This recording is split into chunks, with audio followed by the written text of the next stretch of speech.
Okay, so let's get right into it. To start investing for the long term, you're going to need to open up an investment brokerage account. The author, Ramit Sethi, recommends opening up what he calls a discount brokerage account, basically a brokerage account that is very affordable. The one the author personally uses is Vanguard, but they have a $1,000 minimum. So if this may be too much for you right now, you can use other brokerages that he recommends, such as Schwab and Fidelity. He also recommends Morgan Stanley, but only if you already have a lot of money to pay their minimum. Once you have an account, you're going to want to start transferring money regularly into the account. Ramit stresses that a common mistake most people make, and one that you must absolutely avoid, is just leaving your money in the account and not actively investing it. Through your brokerage account, open up a Roth IRA account. Through the Roth IRA, once you get familiar with the platform, you can invest in different funds. Ramit recommends investing in target date funds, also called Lifecycle Funds. These funds are based on how much you will contribute each month and when you want to retire. If you want to retire when you're 50, for example, in a Vanguard account, the fund will likely be titled Target Retirement 2048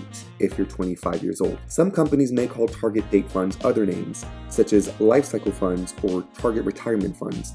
They are all the same thing. Ramit also suggests doing some of your own research to find out which target date funds to invest in, such as Googling choosing Vanguard target date fund. You will click the ticker symbol for the fund through the Roth IRA, click buy, and that's it. You will have invested in a long-term fund. Ramit recommends investing in target date funds because they reallocate their balances themselves. In other words, with other investments such as stock portfolios, mutual funds, and index funds, you have to go in and make sure that the individual assets that comprise these funds remain balanced according to your preferred asset allocation, and target date funds do this for you. When you invest in index funds and mutual funds through your Roth IRA account, you generally have to go in and balance it yourself. Ramit invokes the Swenson model of asset allocation as a general model of what an investor should want his portfolio to look like. Where with index funds, you may want to invest in 3 or more, Ramit stresses that just one target date fund is enough. This is the nitty-gritty of the investing aspect of the book, and Ramit dives into even more detail in its chapters. If you're an experienced investor or know even just a little bit about investing, you've probably heard the term dollar cost averaging. Ramit explains the bare bones basics of dollar cost averaging in his book and describes it as essentially investing a small amount consistently over time, which is a safe option in case the market drops, as investing a lot all at once could also mean losing a lot. However, he explains that important studies have indicated that if you have a large sum of money available and want to invest it, known as lump sum investing, you'll get much better returns by investing that large sum of money. There are many ifs and buts to this, such as if the market is going down, but ultimately investing a large sum of money all at once with the right conditions produces better returns than investing slowly over time. Investing slowly over time, again known as dollar cost averaging, is still the safest and most risk-averse option. Other critical components of the book include paying off debt as aggressively as possible, and this is actually what he recommends doing first.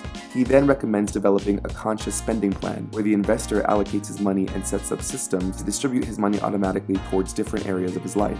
A general guideline for optimal cash allocation is 50 to 60% towards fixed costs, 10% towards long-term investments, 5 to 10% towards saving goals, and 10% towards what he coins guilt-free spending money. Ultimately, Ramit's book is essential for beginning investors and extremely helpful for even experienced ones. I highly recommend grabbing a copy. In the description, I've provided an Amazon link to the book, or if you don't like shopping on Amazon, I've included a Barnes & Noble link as well. I took notes on the book the entire time I was reading it, and I provided a link to a Google Drive folder in which you can read my notes and decide whether you'd like to read the book yourself. Happy reading and happy investing. If you enjoyed this video, please consider leaving a like and subscribing to my channel. I have other channels as well that you can choose to follow, and if I reach 1 million subscribers on any of my channels, I will do a face reveal. You'll see the guy behind the thumb. Have a great day, guys.